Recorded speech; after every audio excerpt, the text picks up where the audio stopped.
Welcome to Spectrum News at 10, coming to you live from Oyo, the Akwa Ibom state capital. Let's take a look at the top stories.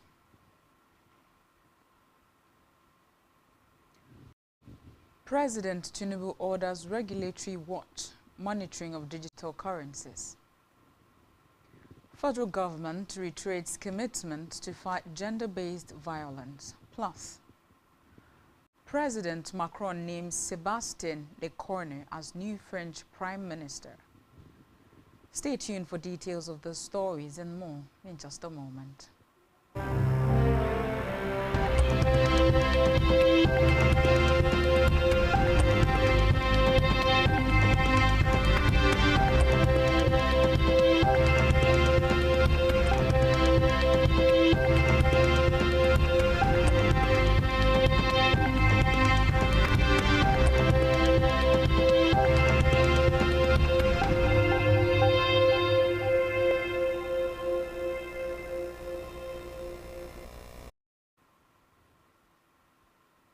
A very good morning.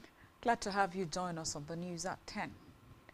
First in the news this morning is that President Bola Tinubu has directed financial and capital market authorities to monitor the increasing use of stable coins and digital currencies in Nigeria, cautioning that shift away from traditional banking systems presents emerging challenges that must be proactively managed.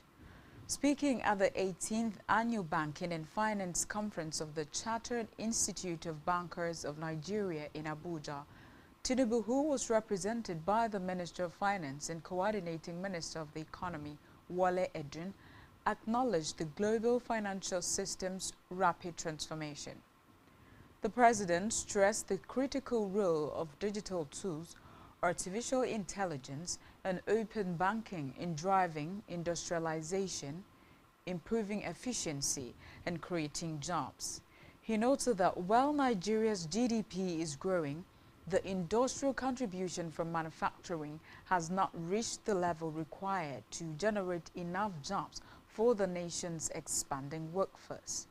The President also reiterated his administration's commitment to tapping into the potential of Nigeria's youth, who are set to form the world's largest workforce by 2050.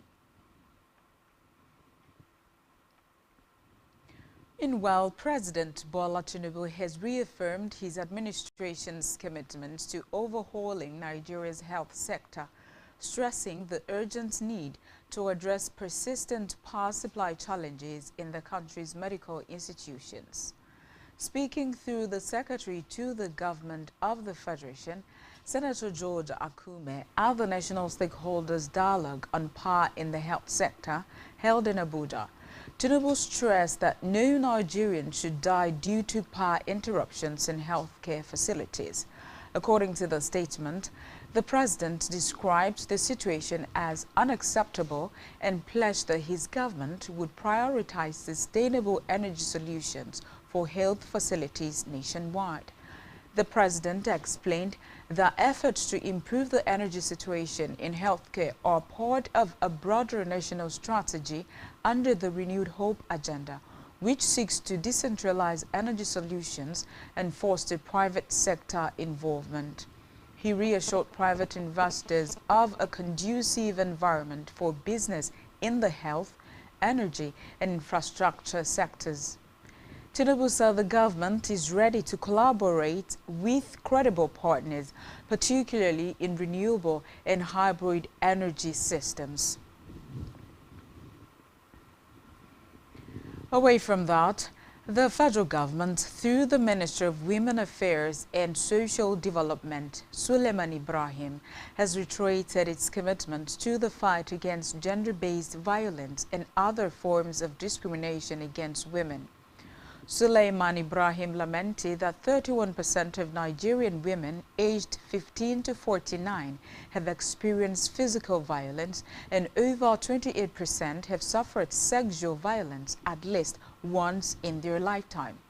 The statistics, according to the minister, is not just a number, rather a reminder that gender-based violence is a social issue that threatens family stability and development.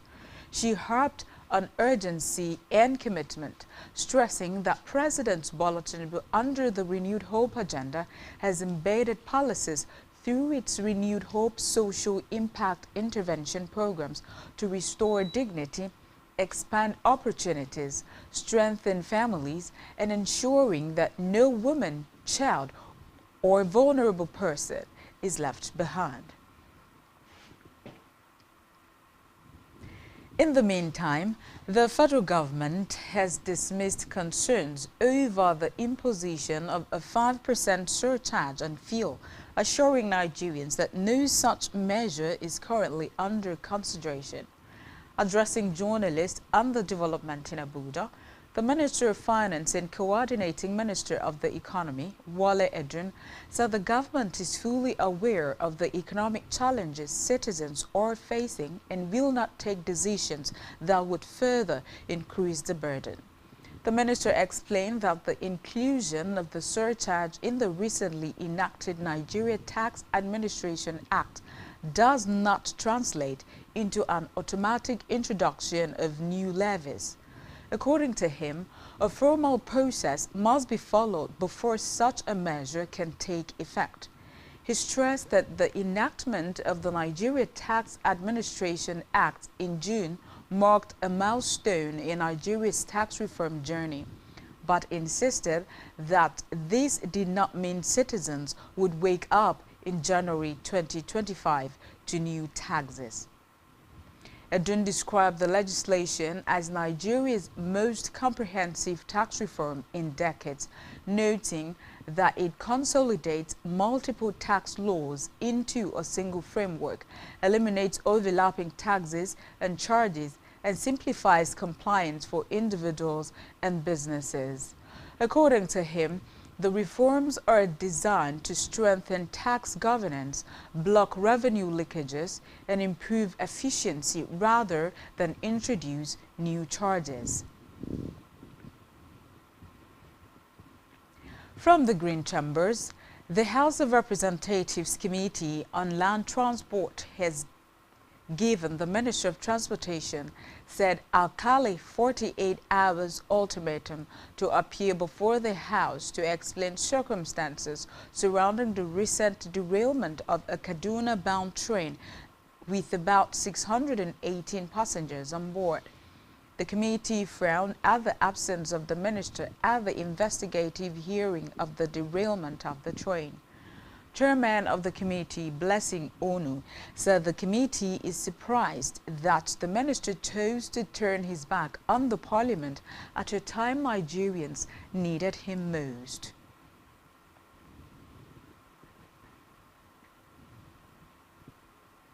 In a separate development, the Socio-Economic Rights and Accountability Project, SERAP, has urged the Nigerian Senate to immediately reinstate Senator Natasha Akpoti-Uduaghan and allow her to resume legislative duties. This was contained in a statement yesterday. SERAP said the Kogi Central Lawmaker's suspension, which started in March, has ended and should not be extended under any pretext. The organization accused the Senate of using pending court cases as an excuse to bar Akpoti-Uduaghan's return. It warned that such an action undermined the rule of law, stressing that the senator, who had formally notified the clerk of the National Assembly of her intention to resume on September 4, must be allowed back to the chamber. We move now to Africa, where African leaders and climate activists have called for a radical shift in global climate financing, urging the world to treat Africa not as a victim of climate change, but as a strategic partner for investment. Meeting at the Second Africa Climate Summit in Addis Ababa, dozens of heads of state and government representatives underscored the urgency of mobilizing resources to fund adaptation and renewable energy projects across the continent. Ethiopian Prime Minister Abiy Ahmed opened the summit with a call to replace climate aid with climate investment, emphasizing that Africa's resilience and renewable energy potential offer immense opportunities.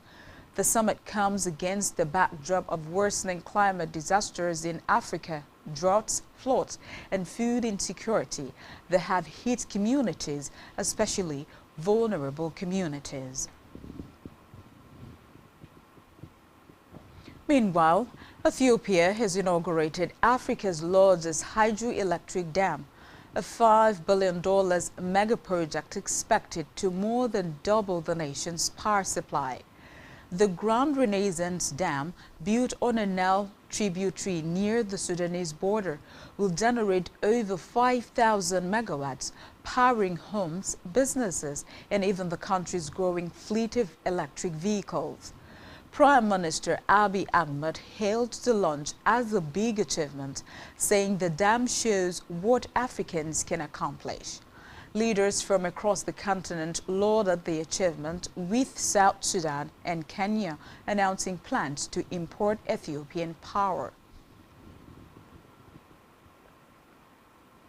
Now, on the foreign scene, President Emmanuel Macron has named close ally Sébastien Lecornu as the new French Prime Minister, 24 hours after a vote of confidence ousted François Bayrou as head of government. Lecornu, 39, has spent the past 3 years as Armed Forces Minister, focusing on France's response to Russia's war in Ukraine. In a statement, the LC Palace said Lecornu, the 7th Prime Minister in the Macron presidency, had been given the task of consulting political parties with the aim of adopting France's next budget. His immediate task is tackling France's spiraling public debt, which hit 3.3 trillion euros earlier this year and represents 114% of the country's economic output. Still on the foreign scene, Israel has reportedly carried out a strike on Hamas leaders in Qatar's capital, Doha. The Hamas claims its leadership team survived. According to a report, Hamas says 6 people were killed in the strike, including 1 member of the Qatari security forces. Reports say the U.S. was notified of the attack, but the White House said it does not advance Israel or America's goals.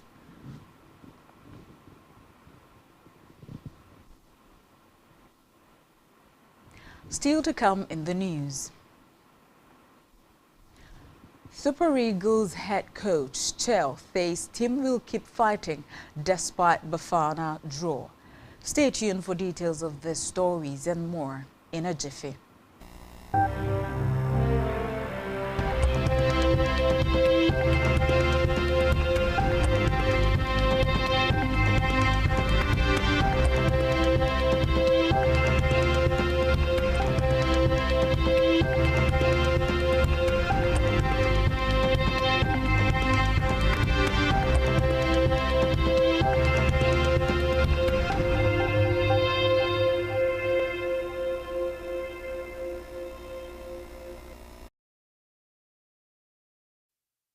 We appreciate you for sticking with us. Now we conclude the rest of our news stories. On our business news, the Federal Ministry of Works has adopted a funding prioritization framework to guarantee the continuation of critical road projects earlier financed by the Nigerian National Petroleum Company Limited under the Road Infrastructure Development and Refurbishment Investment Tax Credit Scheme.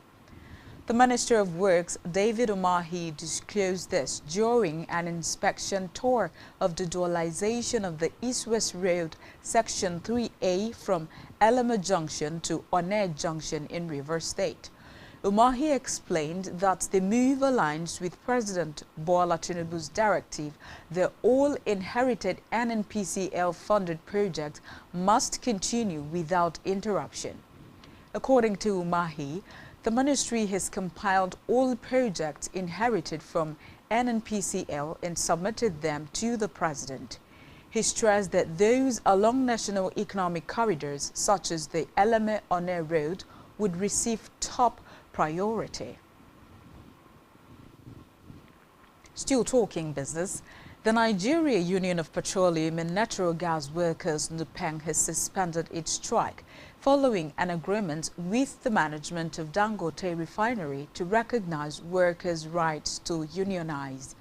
The deal was reached at a closed-door meeting convened by the Department of State Services (DSS) and attended by the Minister of Finance, Wale Edun, and representatives of the Nigeria Labour Congress. The acting NLC General Secretary Benson Upa confirmed the outcome, while the Ministry of Labour said it would issue a formal statement soon. According to the Memorandum of Understanding signed at the meeting, both parties agreed that unionization is a right under extant labor laws, and employees of Dangote Refinery and petrochemicals who wish to unionize will be allowed to do so. The MOU further stated that the process of unionization would begin immediately and be completed within 2 weeks. On health matters, the federal government has begun the nationwide distribution of essential maternal and child health commodities as part of renewed efforts to reduce maternal and newborn deaths. The distribution was coordinated by the National Primary Healthcare Development Agency in collaboration with development partners in Abuja. Reports say the maternal and neonatal health commodities distributed were worth 2.9 billion naira across 10 states. Speaking at the flag off in Abuja, the Executive Director and Chief Executive Officer of the NPHCDA, Muyi Aina, stressed that the initiative was designed to save lives, close service delivery gaps, and support states in strengthening primary health care systems. Still in health, the United Nations Children's Fund, UNICEF, has called for the full inclusion of deprived children in Nigeria's National Social Register, stating that such a move will help the government better target intervention and poverty reduction strategies. UNICEF made the call at a one-day stakeholder engagement conference organized by the National Social Safety Net's coordinating office in Lagos. UNICEF's Social Policy Manager, Mohammed Okorie, described the National Social Register as a vital tool to tackle poverty and improve education outcomes. Okorie said social inclusiveness would ensure that vulnerable children, including those out of school, are properly identified and captured for effective intervention. He explained that UNICEF's advocacy was centered on making sure deprived children are not left out of the NSR. We move over to sport, where Super Eagles head coach Eric Shell has said that his side will not give up on their quest to secure a place at the 2026 FIFA World Cup. The three-time African champions suffered a big setback in their bid to make it to the global soccer fiesta after battling to a 1-1 draw with South Africa in Bloemfontein yesterday. Nigeria remain in third position on the Group B log with 11 points from 8 matches. The Super Eagles will need to win their remaining 2 games against Lesotho and Benin Republic to have any chance of picking the World Cup ticket. Shell said they will keep fighting hard until the end despite their precarious position in the group. Still in sports, Cristiano Ronaldo equaled a goal-scoring record as Portugal edged past Hungary in their 2026 World Cup qualifying match. The striker netted for the 39th time in World Cup qualifying matches, making him the joint highest ever scorer alongside Guatemala's Carlos Ruiz and 3 ahead of Argentina's Lionel Messi. Ronaldo, 40, extended his international record to 141 goals in 223 appearances for Portugal, the most by any male player for the country. His goal at the Puskas Arena yesterday came from the penalty spot in the 58th minute after Hungary forward Barnabas Varga had a 21st minute opener cancelled out by Manchester City midfielder Bernardo Silva 15 minutes later. And that's all we have for you at this time. Do ensure to follow us on social media and subscribe to our YouTube channel, all of which you can find on our website, SpectrumTVLive.ng. You have been watching Spectrum News at 10. I am Ofonono Joseph. Good morning.